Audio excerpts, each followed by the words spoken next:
I have always loved Christmas, the lights, the snow, the feeling of the holiday season. It was always my favorite time of year. But after what happened to me on Christmas Eve of 2018, I don't think I'll ever look at Christmas decorations the same way again. At the time, I was 23 years old and living with my parents in a quiet suburb in Ohio. My parents had decided to go on a cruise for the holidays, so I had the entire house to myself. I didn't mind. I was looking forward to a quiet night of playing video games, eating pizza, and just relaxing without any family drama. It was around 6:00 p.m. when I ordered a pizza. It was already dark outside, and a light snow had been falling since the afternoon. I was sitting in the living room, which faces the front of the house, waiting for the delivery driver. Our front porch is pretty big. My mom goes all out with decorations every year. We had lights wrapped around the pillars, wreaths on the windows, and a few plastic reindeer on the lawn. But there was one decoration I didn't recognize. I was looking out the window, checking for the pizza guy's headlights, when I noticed a figure sitting on the wooden bench we keep on the porch. It was a life-sized Santa Claus. It was sitting perfectly still, facing the street. I frowned, confused. I didn't remember seeing it earlier that day when I came home from work. I assumed my mom must have bought it before they left and maybe asked one of the neighbors to set it up as a surprise. Or maybe I was just unobservant and walked right past it earlier. It looked cheap.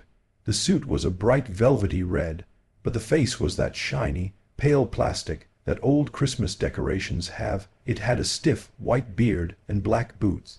It was just sitting there, arms resting on the armrests of the bench, staring blankly into the yard. The pizza driver pulled up a few minutes later. I grabbed my wallet and opened the front door. The cold air hit me instantly. As I stepped out to meet the driver on the steps, I had to walk right past the Santa figure. Up close, it looked even more unsettling. It was slumped slightly to the left. I remember thinking it was weirdly large for a decoration, bulkier than the usual wireframe things my mom bought. I didn't touch it, but I gave it a weird look as I paid the driver and took the boxes. "Nice decoration," the driver said, nodding toward the bench. Startled me when I walked up. "Yeah, thanks," I said. "My mom loves this stuff." I went back inside, locked the door, and ate my dinner. I tried to focus on my game, but for some reason that Santa on the porch kept popping into my head. It was just the way it sat there. It looked too heavy, too solid.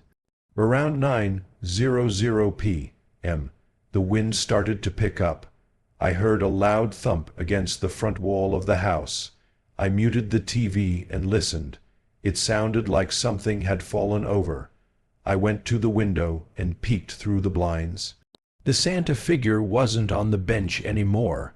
I scanned the porch and saw it lying face down on the floorboards right in front of the door. The wind must have blown it over. I sighed, annoyed that I had to go out in the cold to pick it up, but I didn't want it to blow into the driveway and get run over. I unlocked the front door and pushed it open. I stepped onto the porch in my socks. "Stupid thing," I muttered. I bent down to grab the Santa by the shoulder to hoist it back onto the bench. The moment my hand grabbed the fabric of the suit, my stomach dropped. It didn't feel like plastic or wire. It felt like a heavy winter coat over a solid mass. It felt like a person. Before I could process what I was touching, the figure on the ground suddenly tensed up. A low, guttural growl came from underneath the mask. I screamed and scrambled backward, slipping on the wet porch. The Santa scrambled to its feet with terrifying speed. It wasn't a stiff mechanical motion. It was fluid and aggressive. The plastic mask was still strapped to his face, staring at me with that frozen, happy smile. But the eyes behind the eyeholes were wide and frantic. He lunged at me. I threw myself back inside the house, slamming the door just as a heavy body collided with it. I fumbled with the deadbolt, my hands shaking violently, and managed to click it into place just as the door knob began to rattle aggressively. "Open the door," a deep, muffled voice shouted from the other side. "Open the door or I'll break it down." I didn't answer. I ran to the kitchen, grabbed the biggest knife from the block, and sprinted upstairs to my parents' bedroom.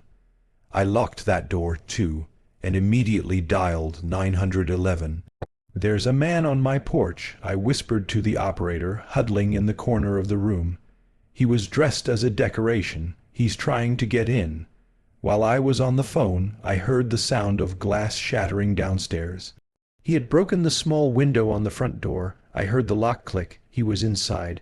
My heart was hammering so hard I thought I was going to pass out.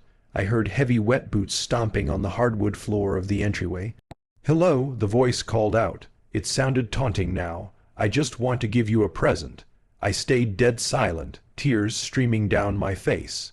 The operator was telling me to stay on the line and that officers were 2 minutes away.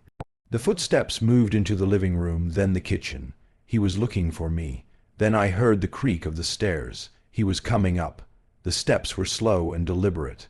I watched the gap under the bedroom door. I saw a shadow block the hallway light. The footsteps stopped right outside the door. The doorknob slowly turned. I held my breath, gripping the knife so hard my knuckles turned white. The door didn't open.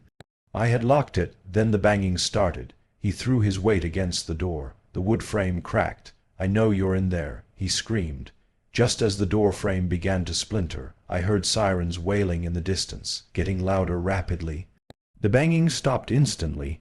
I heard the footsteps run back down the hall, then the sound of rapid thudding down the stairs. A few seconds later, the back door slammed shut. I stayed in that corner for another 10 minutes until the police dispatcher told me it was safe to come out. When I went downstairs, the house was freezing.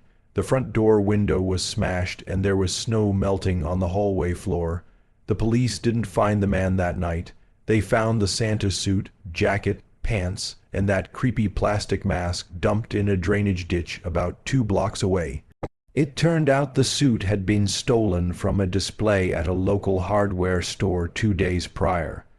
The police theory was that he was casing houses, looking for ones that were empty for the holidays.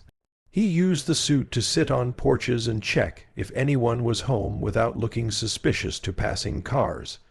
If I hadn't gone out to pick him up, he might have just waited until I went to sleep to break in. They never caught the guy.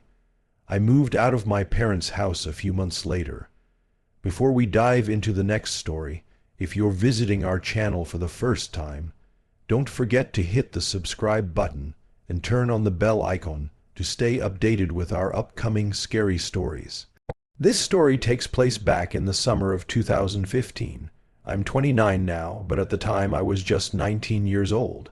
I had been working at a Chick-fil-A in Reno, Nevada since I was 16, which was a decent high school job, but I was ready for something bigger. When I turned 19, I landed a really good paying job in San Francisco, California. I was ecstatic. I had an interview orientation scheduled for a Friday, so I figured I would drive down on Thursday, stay in a cheap Airbnb for the weekend, and get a feel for the city before I officially moved. It was a Thursday afternoon when I packed up my car and headed out. Things were fine at first, but once I started driving away from Reno and into the mountains of California along I-80, things took a turn. I was about an hour away from Reno, deep in that stretch of highway where it's just mountains and trees. I looked down at my dashboard and my stomach dropped. My gas light was on. I checked my GPS and it said the next reliable gas station was about 30 miles away. I was super irritated with myself for not filling up before I left. I watched the needle dip below the empty line and panic set in. I knew I wasn't going to make it 30 m. I saw a sign for an exit coming up. It wasn't a main town exit. It was one of those obscure exits that led to a 2-lane road winding into the forest. I didn't have a choice. I pulled off hoping to find a local pump or a house. Of course, my bad feeling became a reality. I made it about 6 miles away from the interstate when my engine sputtered. The power steering locked up and the car rolled to a silent stop on the shoulder.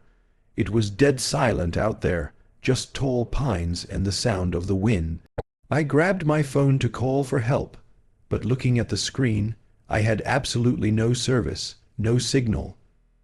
I sat there for a while, just gripping the steering wheel, trying not to freak out.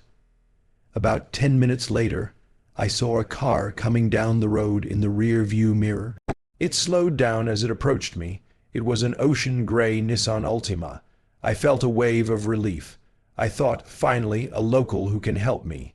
The Nissan pulled up right next to my car, window to window.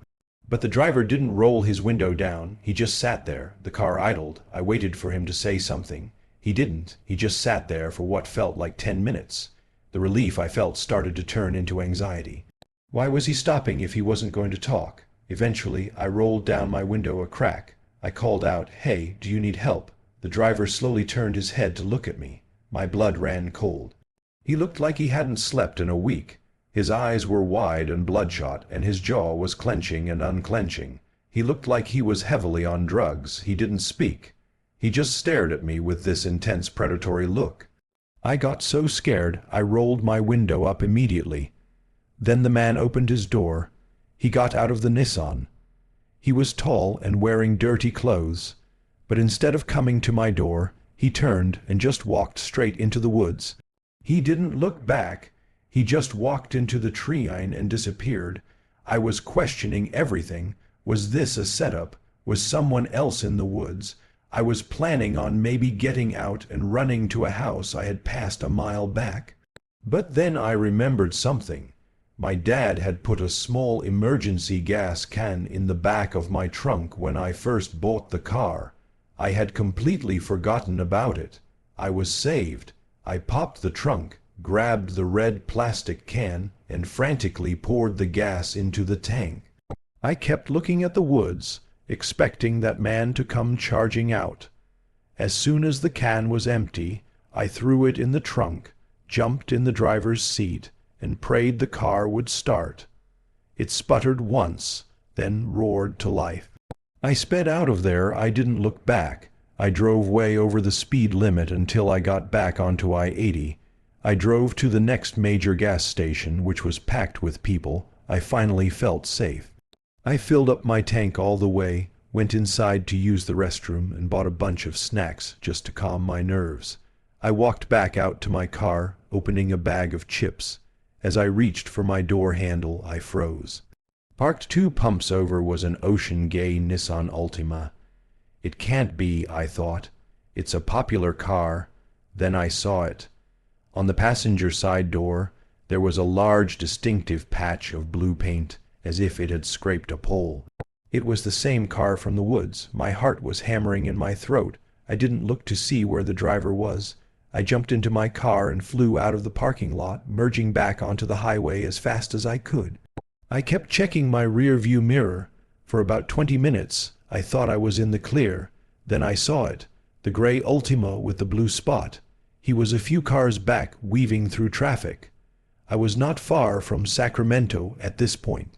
I tried to drive casually, hoping he would pass me, but he didn't. He stayed right on my tail. I figured the car would lose track of me if I exited and made some random turns. I took an exit, made 3 rights and a left, and then got back on the highway a few miles down. Once I was in Sacramento, the traffic got heavier. I looked in the mirror. He was still there. He was about 4 cars behind me. Then I saw a police cruiser in the lane next to him, but the driver of the Nissan didn't slow down. In fact, he sped up. He aggressively cut across 2 lanes and came up right behind my bumper. He rammed the back of my car. I gripped the wheel, trying to keep control. I saw the Nissan swerve violently after hitting me. He lost traction, spun out across the lane, and smashed head on into a metal exit sign on the side of the road. Steam hissed up from his hood. The police officer I had seen earlier hit his lights immediately. I pulled over to the shoulder, shaking uncontrollably. The officer ran to the Nissan with his gun drawn. I waited by my car. More officers and an ambulance arrived within minutes. I gave my statement to the police, telling them everything from the woods to the gas station to the chase. The driver wasn't seriously hurt. He stumbled out of the car, and I heard him yelling at the cops that he had just fallen asleep at the wheel. We didn't believe it for a second. You don't follow someone for 50 mi and ram them because you fell asleep. The police searched his vehicle before towing it. An officer came over to me a while later, looking grim. He told me that they found a loaded semi-automatic rifle in the passenger seat, covered by a jacket. When they were handcuffing the man, he started screaming threats at me. He was yelling things like, "You're lucky the cops are here," and claiming he used the rifle for hunting even though it wasn't hunting season, and he was driving toward San Francisco. He was arrested for disorderly conduct, reckless driving, and a weapons charge. I eventually got over the experience, but it took a long time to feel comfortable driving alone on the highway again. My family actually moved to San Francisco a few years later, so I have people close by now. I try not to think about it too much, but whenever the topic of road trips comes up, I tell them the full story. I don't know what he wanted, but knowing he had that rifle sitting next to him the whole time makes me realize just how lucky I was to get away. This happened back in the late 80s or maybe the very early 90s. I was young, probably 6 or 7 years old at the time. My sister was significantly older, about 14 or 15. We grew up in one of those small, dusty towns in West Texas, where the landscape is flat, and you can see the horizon in every direction. It was the kind of place where people claimed everyone knew everybody, and folks often left their doors unlocked during the day because nothing ever happened here. On this particular night, our parents were out for the evening. I don't remember where they went. Maybe a dinner or a town meeting, but my sister babysitting me was a frequent occurrence. We actually got along really well, mostly because of the age gap. She didn't see me as a rival, just a little brother she had to keep alive for a few hours. It was winter, and if you've never been to the high desert in Texas, you might not realize how bitterly cold it gets once the sun drops. By 8:00 p.m., it was pitch black outside. The wind was howling, which was normal for us. It's a constant droning sound that rattles the siding and whistles through the cracks in the window frames. We were in the common room, which was the main hangout spot, because that's where the big TV was. We were curled up watching one of those gritty news magazine shows on CBS. I think it was 48 Hours or maybe Hard Copy. It was one of those programs that dramatized real crimes, kidnappings, murders, trafficking. Basically, a horror movie presented as news. The story that night was terrifyingly close to home, at least conceptually. It was about a quiet guy living in a nice suburban neighborhood who suddenly snapped. He went on a rampage in his next-door neighbor's house and ended up kidnapping their young daughter. I remember feeling that specific kind of childhood dread where the safety of your own living room starts to feel fragile. To understand why what happened next was so scary, you have to understand the layout of our house. The common room where we were sitting had a massive wall of floor-to-ceiling windows, including a large sliding glass door that led to the backyard. Because it was night and we didn't have the porch light on, that entire wall was just a sheet of black glass. If you looked at it, you only saw your own reflection staring back. You couldn't see anything looking in. On the opposite side of the room was the entryway leading to the front door. The front door was solid wood. You couldn't see through it, but it had a heavy glass storm door on the outside. We were about 45 minutes into the show. The narrator on TV was talking about the ongoing manhunt for the neighbor, building up the tension. The house was quiet except for the TV and the wind outside. Suddenly, 3 incredibly loud, violent bangs hit the front door. It didn't sound like a knock. It sounded like someone was trying to punch through the wood. My sister and I both jumped off the floor and screamed. It was a pure instinctual reaction. Then dead silence. We stood there, hearts hammering against our ribs. The only light in the house came from the TV screen and the faint yellow glow of the kitchen light down the hall. We didn't move. We were waiting to hear a voice, a car engine, anything. It was probably just the wind, my sister hissed, though her voice was shaking. In West Texas, the wind can pick up planters or heavy debris and slam them against the house. We had a heavy rocking chair and some clay pots on the porch. It was a logical explanation. We stood there for a minute or two, letting the adrenaline fade, convincing ourselves that a gust of wind had just blown something over. Just as we were about to sit back down and laugh it off, we heard a sound that froze my blood. It was the distinct sound of the hydraulic pump on the glass storm door closing. The wind can bang on a door, but the wind cannot open a storm door. Hold it open while banging on the solid door, and then let it close gently. Someone had been standing right there, inches away from us, separated only by the wood. We were paralyzed in the middle of the room. We knew someone was outside. We knew they had just tried the front door and found it locked. My sister dropped into a crouch and crawled over to the television. It was an old set, the kind with the metal knobs you had to physically turn. She reached up and clicked the dial to off. The screen went black. The room plunged into near total darkness, lit only by that weak kitchen light spilling in from the hallway. I don't know how long we stayed like that. I was on the floor, sitting on my heels, trembling. My sister was crouched by the TV. We kept making witty contact, then looking at the front door, waiting for the knob to turn or the wood to splinter. But the noise didn't come from the front door. I was facing the back wall, the wall of floor-to-ceiling windows. I saw something move. The brass knob of the back glass door began to rotate. It was slow at first, deliberate.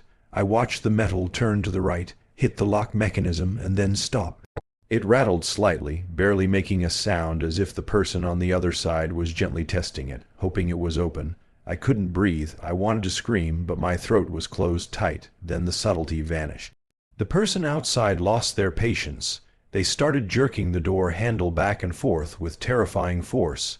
The entire wall of windows began to vibrate violently, because the room was dark and there was a tiny bit of light coming from the kitchen.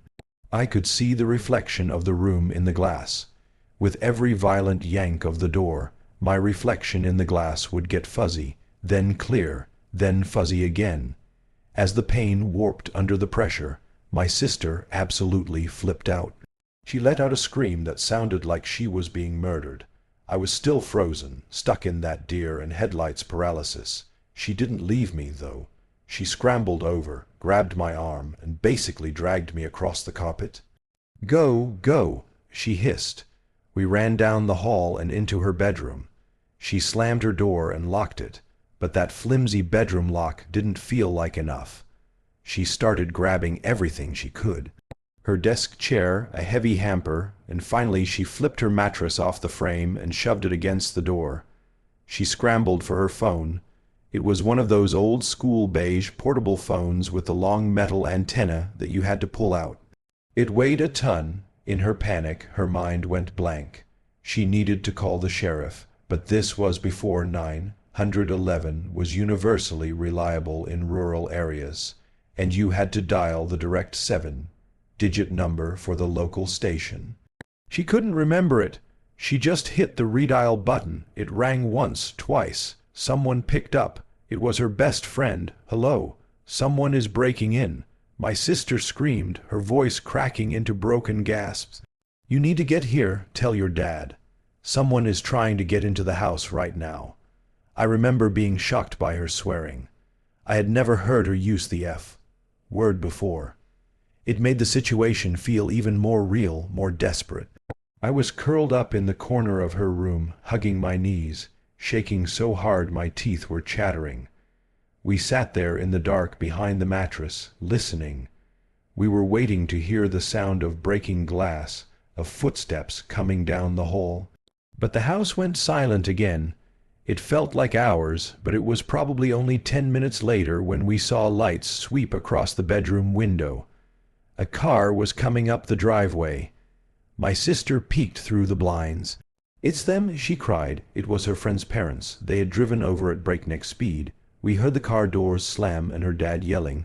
We finally moved the mattress and ran out to meet them. Her dad had a tire iron in his hand, looking around the yard. We never found out who it was. Police arrived shortly after. They walked the perimeter of the house with big flashlights. There were no footprints because the ground was frozen hard. But when they looked at the back glass door, they found fresh scuff marks on the bottom of the frame, like someone had been kicking at it while pulling the handle. Whoever it was had tried the front door, realized it was locked, circled to the back, saw us sitting there in the dim light, and tried to force their way in. When we screamed and ran, they must have realized the element of surprise was gone and took off into the dark. Nothing like that ever happened to us again. I worked at a gas station for about 4 years in a super small town in Ohio. You know the kind of town. One stoplight, a high school, and miles of cornfields surrounding everything. I was particularly used to working the night shift. Most people hated it, but I didn't mind. It was usually dead, so I could sit behind the counter, read magazines, or scroll on my phone and do absolutely nothing. Plus, I was a night owl, so I liked sleeping in during the day. I remember this specific night vividly. It was a Tuesday in late October. I started my shift around 7:00 p.m. The sun was already down, and the fluorescent lights of the canopy outside were buzzing loudly. My coworker, a guy named Dave, gave me the rundown of the register, grabbed his keys, and left shortly after I arrived. "See you later. Don't fall asleep," he joked as he walked out. The door chime, a loud, piercing ring as he exited. That chime is important. It was an older system, loud enough to wake the dead. There was absolutely no way to enter or leave that store without that sound echoing through the entire building. Once Dave's tail lights faded down the road, I was all alone. I locked the back office door, which was standard protocol, and settled onto the stool behind the counter. The first hour was quiet. I stocked some cigarettes, wiped down the counter, and then just sat there. 7:00 p.m. turned to 8:00 p.m., then 9:00 p.m. I didn't have a single customer.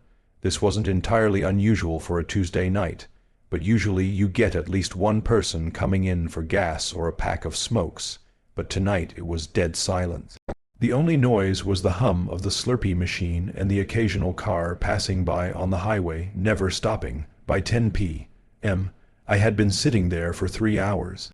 I was bored out of my mind, scrolling through Twitter, barely paying attention to the room because I knew the chime would alert me if anyone came in.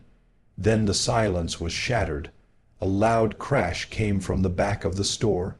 I jumped so hard I nearly dropped my phone. My heart instantly hammered against my ribs. I looked toward the back corner where the customer restrooms were. The men's bathroom door flew open with such force that the handle punched a hole in the drywall. A man came stumbling out, practically burning rubber on the tile floor. He was a big guy, maybe 6'2", wearing a dirty flannel shirt and jeans that looked covered in dust or drywall. I froze. My brain couldn't process what I was seeing. The door chime hadn't rung. Not once in 3 hours. The man stopped dead in the center of the aisle, right in front of the chips display. He looked wild. He was sweating profusely, his hair matted to his forehead. His chest was heaving as he had just run a marathon. He slowly turned his head and locked eyes with me. We stared at each other for what felt like a minute, but was probably only 5 seconds. His eyes were wide, bloodshot, and terrifyingly intense. He didn't look drunk. He looked like an animal that had been cornered. "Hey," I managed to shout, my voice cracking. "The store's closed." I don't know why I said that. The store was open 24/7. I was just panicked. The man didn't say a word. He just let out this weird guttural grunt, then bolted. He sprinted full speed toward the front door. He hit the push bar so hard the glass rattled. The chime finally rang as he burst out into the night, disappearing around the corner of the building toward the dark fields behind the station. I stood there shaking. I looked at the clock. 10:15 p.m. I grabbed the landline phone, ready to call the police, but I hesitated. What would I say? A guy ran out of the bathroom. He hadn't robbed me. He hadn't attacked me. But then the logic hit me, and it made my stomach turn. I had been there since 700 p.m. Nobody had entered, which meant he had been in that bathroom before I even started my shift. He had been in there for over 3 hours. What was he doing in there for that long? And why did he run out looking like that? I grabbed a heavy metal flashlight we kept under the counter for protection and walked slowly toward the back of the store. The air felt heavy. The men's room door was still wide open. I approached the doorway cautiously, half expecting someone else to jump out. "Hello," I called out. Silence. I stepped inside. The motion sensor light clicked on. The bathroom was small, just a toilet and a sink. It smelled terrible, a mix of old urine and something else, something metallic. The toilet seat was down, the sink was dry, but then I looked at the floor. There was drywall dust everywhere. White powder covered the tiles. I looked up. My heart dropped into my stomach. The acoustic drop ceiling tiles above the toilet had been pushed aside. There was a gaping black square leading into the crawl space above the store. On the toilet tank, there were 2 muddy boot prints. He hadn't been using the bathroom. He had been on the ceiling, and then I saw it. On the floor, right where he must have landed when he jumped down, was a long serrated hunting knife. It was rusted, but the edge looked freshly sharpened. I ran to the front, locked the door, and called 911 immediately. When the police arrived, they searched the crawl space. They found a sleeping bag rolled out on the insulation, a few empty bottles of water, and a peephole. The guy had bored a tiny hole through the ceiling tile, directly above the register. The police officer told me that based on the trash up there, the guy had probably been living in our ceiling for a week. He would wait for the night shift, watch the employee from above, and come down when the store was empty to steal food or do whatever else he planned. But that wasn't the scariest part. The scariest part was what they found next to the sleeping bag. It was a notebook. It was filled with times and dates. Monday, girl with red hair left at 11:00 p.m. Tuesday, old guy left at 10 p.m. and the last entry written in shaky handwriting. Tuesday, new kid sleeps at 2:00 a.m. Do it then. The reason he had come burning out of the bathroom wasn't that he was lost. He had slipped. The police found a broken support beam up there. He had been positioning himself to drop down behind me, but the beam snapped. He fell into the bathroom and panicked when he realized he had made too much noise. If that beam hadn't broken, he would have waited until 2:00 a.m. I usually take a nap around then. I quit the next morning. I don't work night shifts anymore. People always tell you to be careful about who you meet online. They warn you about the catfishers, the scammers, and the obvious creeps. But nobody warns you about the person who looks perfect, the nice, quiet girl who just wants a friend. I was new to the city, desperate for cheap rent, and honestly pretty lonely. That's why I was on the app. I wasn't looking for a date. I just wanted to find a roommate who wasn't a total stranger. That is how I found Bea. Her profile was wholesome. She looked like a nice country girl with a big smile, wearing an Abra hat, posing with a golden retriever. She listed a room for rent in a large house she shared with her family for only $400 a week. In this economy, that was an absolute steal. I swiped right, messaged her, and we hit it off immediately. She seemed like the sister I never had. When I moved in, everything seemed perfect. The house was huge, an older two-story place with thick walls. Bea explained that her family owned a nightclub in the city, so they were gone all night working and slept during the day. That meant we had the whole place to ourselves every evening.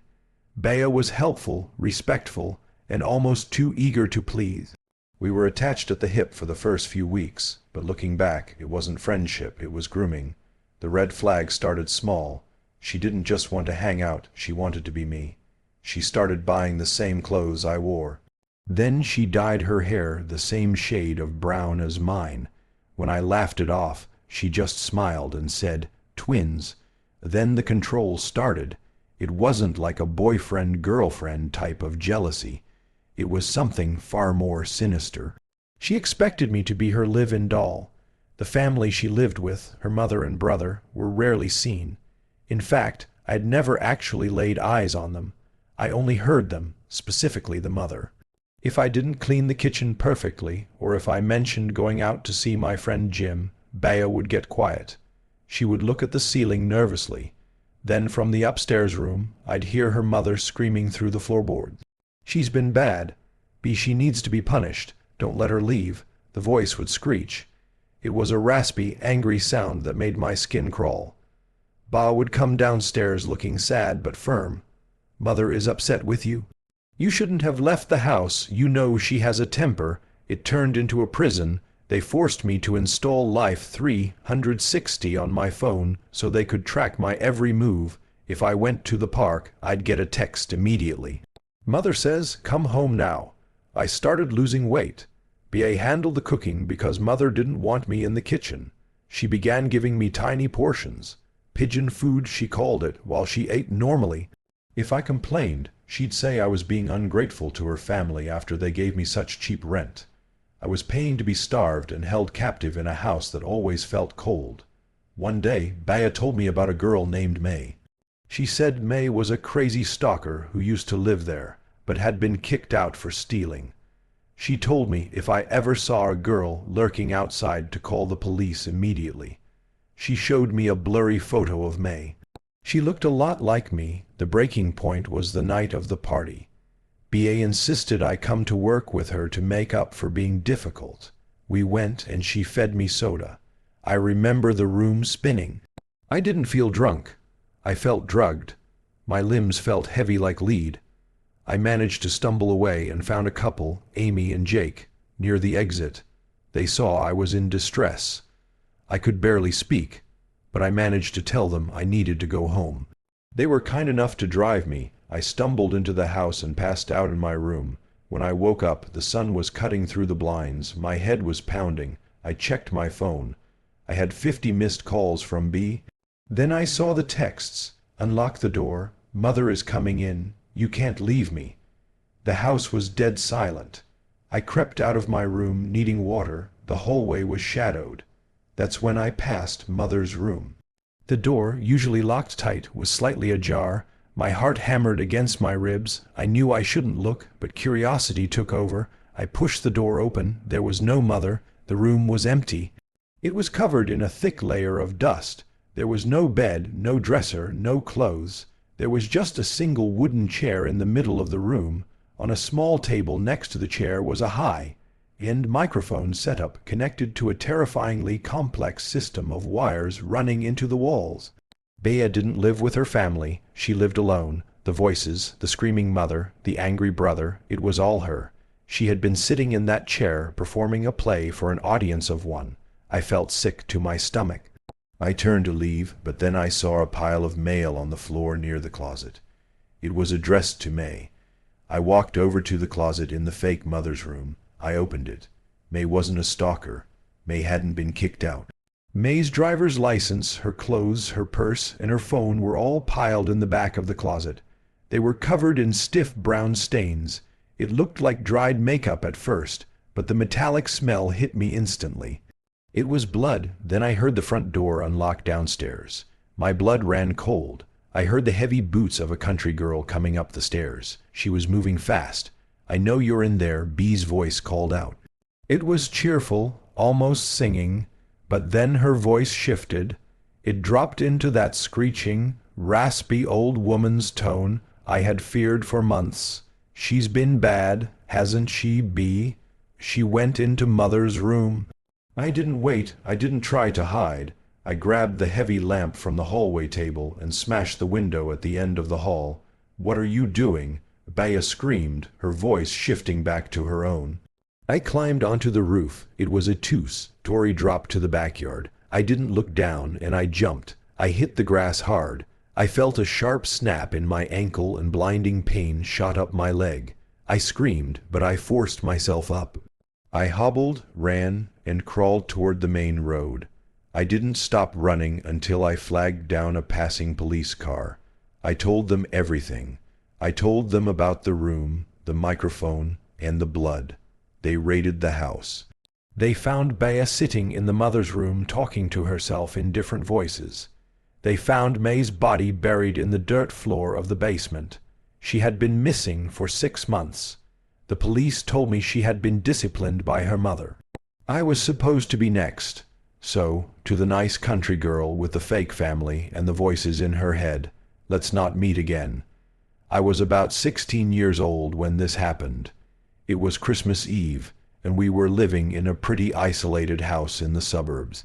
It was one of those heavy winter storms where the snow falls so thick and fast that you can barely see the street lights at the end of the driveway. My parents and I were in the living room keeping up with our family tradition. The only light came from the Christmas tree in the fireplace. We were drinking eggnog, listening to low music, and I was just starting to open my stocking gifts. It was a really peaceful, cozy night. Then out of nowhere, the silence was shattered. A few loud, aggressive knocks hammered against our front door. It wasn't a polite holiday visitor knock. It sounded like someone was pounding on the wood with a sledgehammer or a heavy fist. The sound vibrated through the floorboards. We all froze. My dad instantly stood up, his face serious. He signaled for me and my mom to stay back. We have a large bay window that looks out onto the porch. My dad went to the window first to peek through the curtains, expecting to see a delivery driver or maybe a neighbor in trouble. There's nobody there, he hissed, looking confused. He flipped the porch light on and unlocked the deadbolt. He opened the door, bracing himself for whoever was out there, but when the door swung open, the porch was empty. The wind howled, blowing snow into the hallway. My dad looked down and he gasped. Lying directly across the threshold, half frozen and shivering, was a black cat. It was in terrible shape. The poor thing was matted with blood and looked like it had been through a meat grinder, but that wasn't the part that made my stomach drop. We looked past the cat out into the yard. The snow had been falling heavily for hours. The layer of fresh powder on our walkway and porch was perfectly smooth.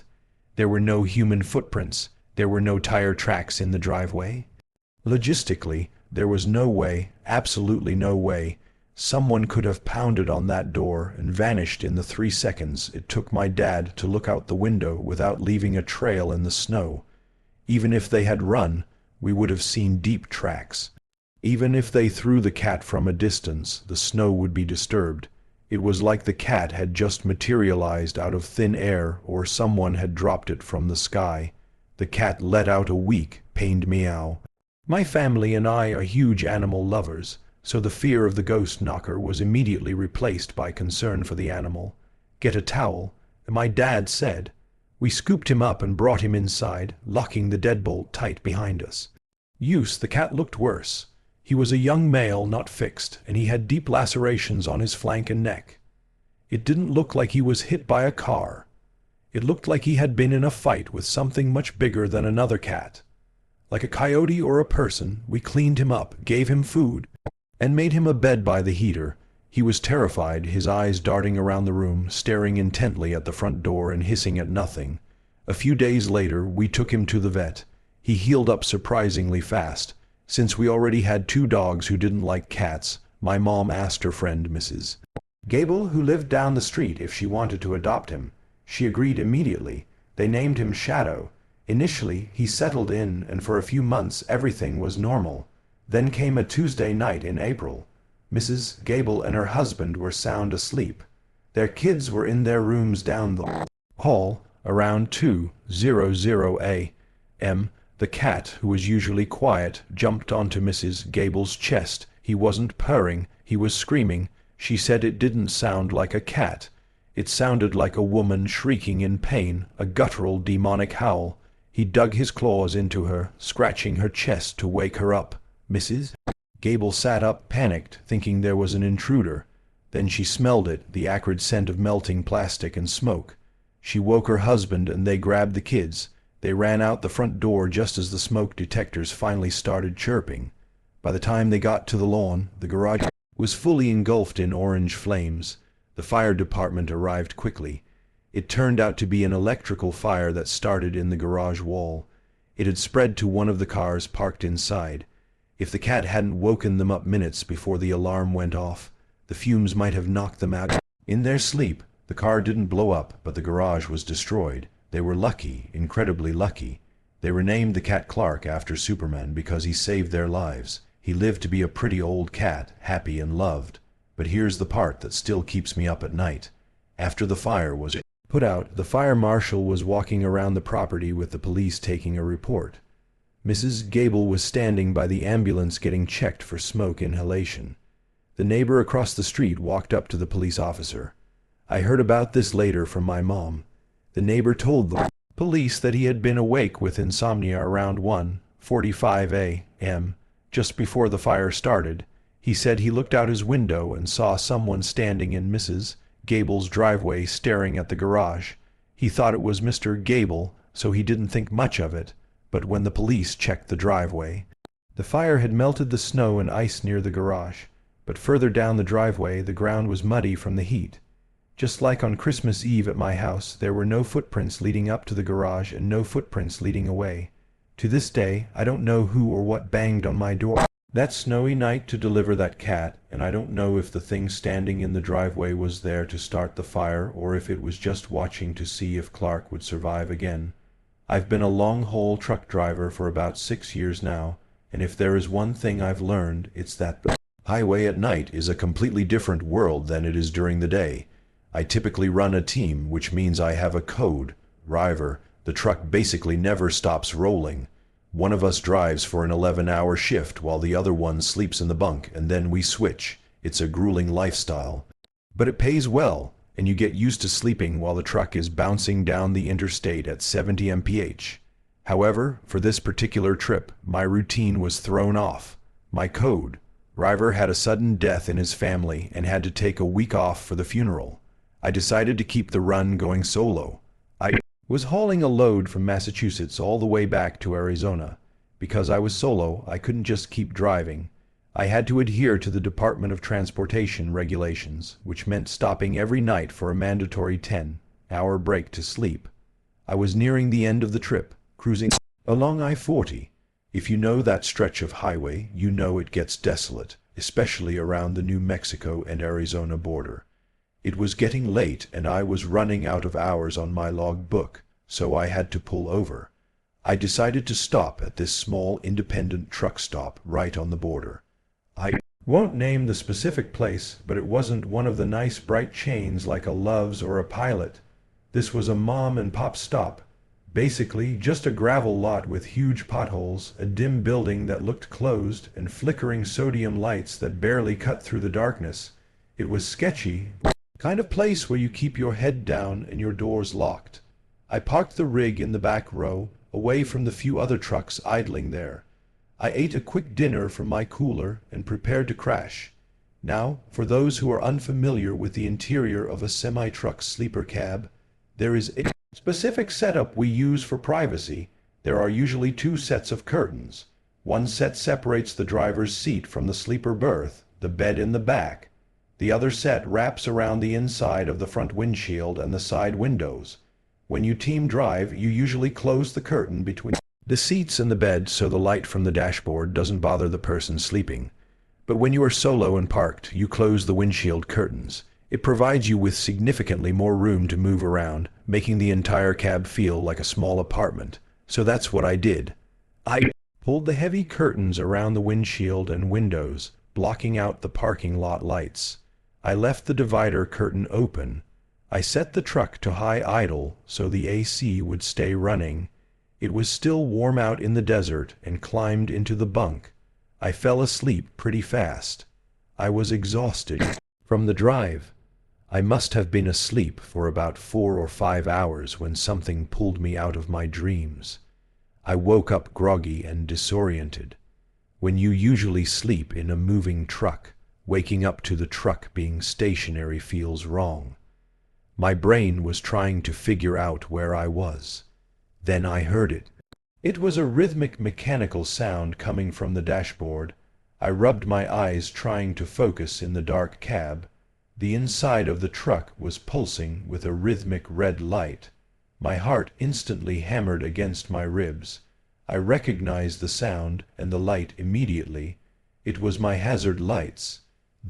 Four-way flashers were on. My mind started racing. I knew for a fact I hadn't turned them on.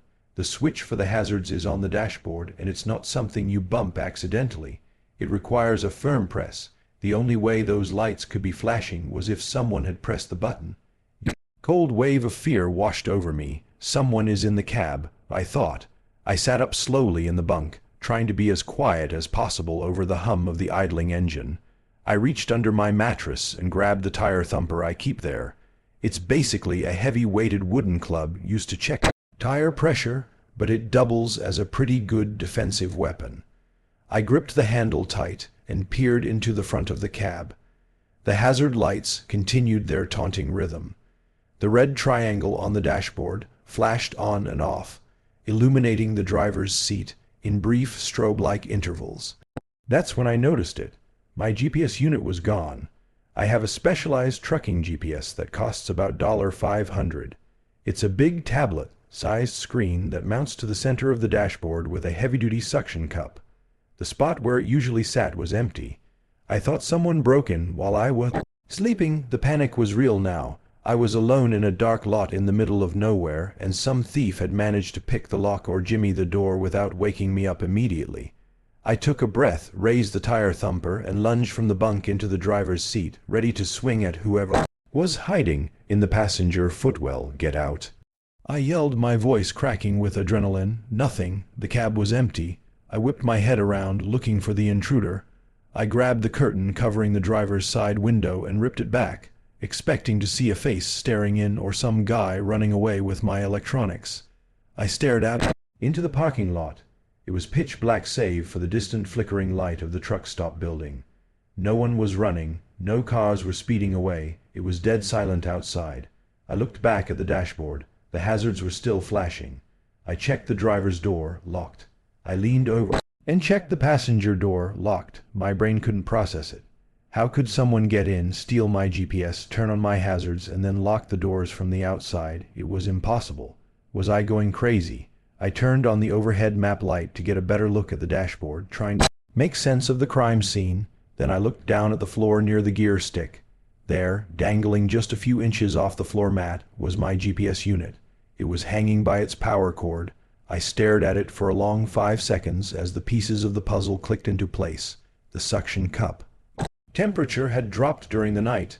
The rubber suction cup holding the heavy GPS to the dashboard had lost its grip. Gravity took over. The unit had fallen straight down. On its way down, the heavy plastic casing of the GPS had hit the dashboard. It struck the hazard light button perfectly, engaging the flashers before tumbling further and catching on the power cord, leaving it dangling there. I just sat there in the driver's seat, the club still in my hand, listening to the click of the hazards. I turned off the hazards. The silence that filled the cab was heavy. I pulled the GPS up by the cord and tossed it onto the passenger seat. It sounds funny now, a piece of plastic falling and scaring a grown man half to death. But in that moment, waking up in a dark, isolated place with red lights flashing and thinking a stranger was standing 3 FT away from you while you slept, it was pure terror. I checked the door locks 3 more times before I crawled back into the bunk. I didn't sleep at all for the rest of the night. Every time the truck creaked or the wind blew, my eyes shot open. I finished the run to Arizona the next day, fueled by coffee and nerves. I still drive solo sometimes, but honestly, I like team driving a whole lot better. At least when the truck is moving, gravity pulls things backward, not straight down onto the hazard switch. The only reason I'm willing to share this is that I have finally graduated from high school. It was the summer of 2024, and I was in my senior year. My school is in India, so for 11th and 12th grade, classes usually get out by 12:00 p.m. I forgot to mention that I am on the school badminton team, so at 5:00 p.m. we have our practice in the premises of the institution. All the players usually arrive by 5 or 5:30, but that day I arrived at 4:30 p.m. because one of my friends said that he would also come early. We figured we could both get some extra warm-ups and matches in since we only had one court in the hall, which was also an auditorium and huge in size. It went eerily quiet and dark after dawn inside that building, but at 4:30 p.m. the sun was still out. However, the shadows inside the massive complex were already getting long. So by 4:30 p.m., my friend hadn't arrived yet. I casually started to roam around the halls, wandering and watching the empty classrooms. The school feels completely different when it is empty. It's a liminal space, just long corridors of tile and closed doors. It was only then that I heard it, a distinctive sound of a cat meowing. It was echoing through the hallways. This immediately put me on edge because there was supposed to be no cat in the building. Our school security is strict. Even the players had to show their ID before entering the building. The doors are heavy and always shut. No way in hell was there supposed to be a cat in there. So, naturally, I did what a smart and brave 18-year-old would do. I followed the sound. Now, please don't judge me. I have watched enough horror movies and heard what not to do in these types of situations. But I guess curiosity got me that day. I just assumed a stray had snuck in through a vent or a broken window and was stuck. As I followed the sound, it became more, how can I explain it, dreamy. It wasn't a sharp, realistic animal noise anymore. It sounded distinct yet distant, the way sounds feel when you are hearing them in a deep sleep. It was rhythmic, meow. I walked down the main corridor. The hallway in my school is massive, easily 200 ft long from one end to the other. I was heading toward the boys' restroom at the far end where I presumed the sound was originating from. I was maybe 50 ft away from the restroom door. The air felt heavy there, colder than the entrance. I was focused entirely on that door, expecting a small kitten to come running out. That's when it happened. I froze. It wasn't a cat. It was a human voice. Someone was yelling my name from the opposite side of the hallway, the side I had just come from. It wasn't just any voice. It was my friend, the one who promised to come early, but the tone was wrong. It wasn't a casual, "Hey, I'm here." It was pleading. It sounded like he was in trouble, but trying to keep his voice down. It was urgent, desperate, like he needed my assistance right then and second, but was terrified of being heard by someone else. "Annette, please come here." I spun around on my heels. "Roan." I shouted back. The meowing stopped instantly. Silence slammed back into the hallway. I started to walk fast, almost jogging back toward the other end of the hall where the entrance was. I heard my name being yelled 2 more times as I moved. "Annette?"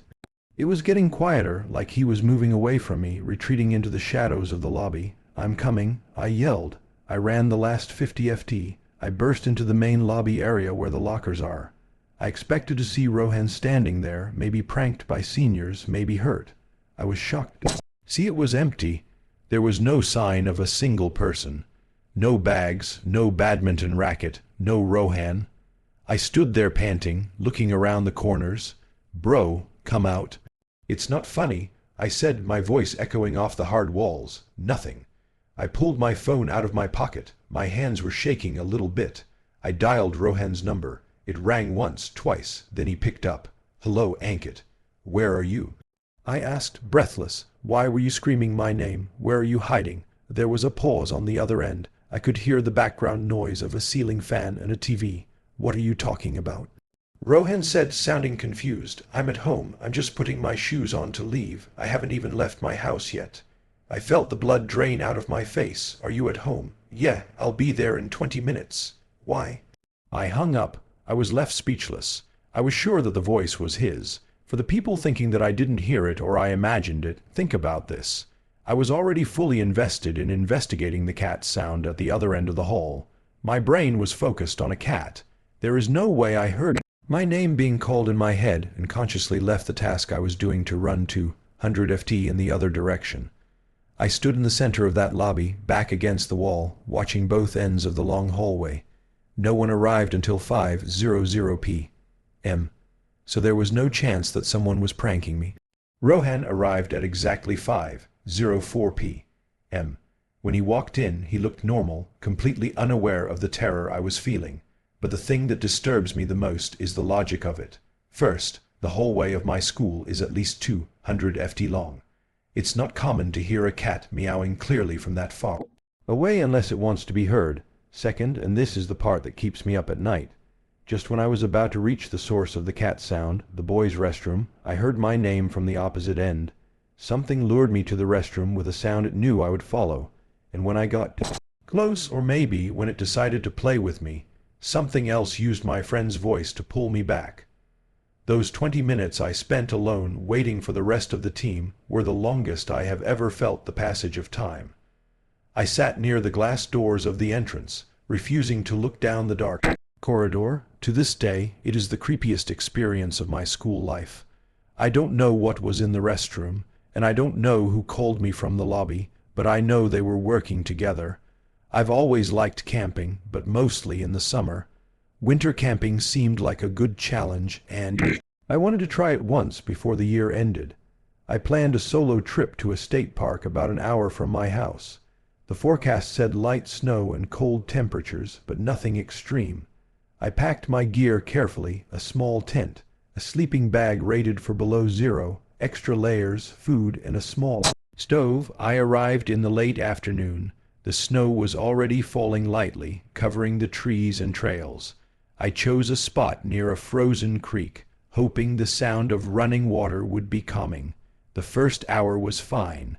I set up my tent, gathered firewood, and started a small fire to warm up. Everything felt peaceful, almost perfect. By nightfall, the temperature dropped faster than I expected. I crawled into my sleeping bag around 9:00 p.m. I brought my phone, but the signal was weak and I barely had battery. That didn't bother me. I wanted to disconnect. The fire had died down. The only sound was the occasional creak of trees and the soft wind brushing the snow. Around 1:30 a.m., I woke up to a noise. At first, I thought it was the wind moving branches. Then I heard it again, footsteps crunching in the snow, slow and deliberate. They weren't close at first, maybe 50 or 60 ft away, but they were heading toward me. My first thought was another camper, but I was deep in the woods, away from any marked trail. Nobody should be here. I tried to stay calm. I peeked through the tent flap. There was nothing I could see in the dark, just shadows of trees. I whispered to myself that it was probably an animal, maybe a deer or a coyote, but the sound didn't match any animal I knew. It was too heavy, like someone was walking in boots. I thought about going back to sleep, but the sound didn't stop. It was getting closer, stopping and starting like whoever it was moving. Cautiously trying not to be seen, I decided to grab my flashlight and step outside, just enough to look around. As soon as I unzipped the tent, the snow made a soft hiss under my boots. The footsteps stopped, complete silence. I scanned the tree line with the flashlight. Nothing. My heart was racing, and I could feel the cold slipping into my hands despite my gloves. I told myself I was overreacting. I was probably imagining things, but then I heard it again, a branch snapping just 10 ft from the tent. I froze. Whoever or whatever it was had moved closer without me noticing. I considered running, but the snow would make me easy to track. My instinct told me to stay put and make myself seem invisible. I crouched low and kept my flashlight pointed at the trees, trying to catch movement. Then I saw it, a figure standing behind a tree about 20 ft away. I could barely make out a dark coat and a hood. My first reaction was disbelief. Who would be out here in the middle of winter this late without a campsite? My mind raced. Was it a lost hiker or someone dangerous? The figure didn't move for what felt like 10 minutes, though it was probably closer to a minute. I didn't make it sound. I slowly reached for my small pocket knife, not really planning to use it, but it gave me a little sense of control. The figure then started moving again, this time away from me, disappearing behind another clump of trees. I debated leaving right then, but I didn't want to get lost in dark snow. I waited until I heard the footsteps fade completely. Then I unzipped the tent just enough to look around. There was no one, no footprints in the snow, nothing. It was like whoever it was had vanished into the forest. I didn't sleep the rest of the night. I stayed in my sleeping bag, flashlight in hand, scanning the trees every few minutes. I kept imagining things, but I also knew what I saw. Someone had been there. By morning, the snow had picked up. I packed everything quickly and left. On the way back to my car, I noticed something in the snow near my campsite. Small footprints that weren't mine. They started at the edge of the trees and disappeared as if whoever made them had just vanished. I've gone camping alone since, but never in the winter. The thought of someone silently walking toward my tent in the middle of the night, watching me without saying a word, still haunts me. I'll never know if it was a lost person, a criminal, or just someone messing with me. But I do know this. Winter camping isn't as peaceful as it seems, especially when you're alone and someone else is in the woods with you. I've worked the night shift at this small gas station for almost 7 years. I'm used to the quiet. I'm used to the locked doors, the humming lights, and the feeling that the whole world is asleep except me. Most nights are slow. People might come in for gas, cigarettes, or energy drinks, but after 2:00 a.m., it's usually dead silent that night. It was around 3:30 a.m. I was sitting behind the counter doing some homework. I remember the glow of my laptop screen, the buzzing of the fridge behind me, and the cold air coming from the AC vent right above the register. It was one of those hours where nothing happens, so your mind relaxes a little too much. For context, I'm a 21-year-old female, small, young, ill-looking, and people always assume I'm 16 or 17. That night, I was wearing my oversized hoodie, hair in a messy bun, and I honestly looked like a kid left alone in a store. I didn't hear him at first. I just suddenly caught movement through the corner of my eye. A man on a scooter rolled past the front windows on the sidewalk. Not a motor scooter, one of those little push scooters kids use. He was moving slowly. I didn't think much of it. It's a weird town. Sometimes you get strange people out at night. He disappeared from my view and I went back to my homework. Maybe 2 minutes later I saw him again, this time going the opposite direction. Same scooter, same slow speed, but this time something felt off. I can't explain it well, but his posture looked stiff, like he was locked into place. I kept watching him without turning my head, and right as he passed the window, he jolted as his body twitched and he snapped his head up toward me. His face didn't look right, pale, stretched tight. His eyes were bulging like he hadn't blinked in a long time, and he just stared at me while rolling past. Didn't break eye contact, didn't blink. I felt myself sit up straight without meaning to. He circled again on the scooter and rode right up to the window. The glass was the only thing between us. He didn't say anything. He didn't smile. He didn't look confused. He just stared, face completely blank. He put one foot down and rolled even closer until his forehead almost touched the window. I could see the reflection of the store lights in his eyes. The scooter was still under him, but he was leaning toward me like he was trying to see through me, not at me. My stomach dropped. Then he turned slowly and walked toward the locked doors. He didn't ride the scooter anymore, just dragged it beside him. When he reached the entrance, he grabbed the handles and pulled hard. The doors rattled. He pulled again and again. Then he started pulling with both hands like he was trying to break in. The whole time, his face never changed, just that dead stare. His eyes looked too wide, like someone holding them open with their fingers. I stood up behind the counter and said loudly, "We're closed. Doors are locked." He didn't react, not at all. Then he changed. His mouth stretched into this weird half expression like he was about to start laughing but couldn't. And he raised his hand and banged on the door. Hard, not playful, not confused. Hard. I stepped back. He banged again and again.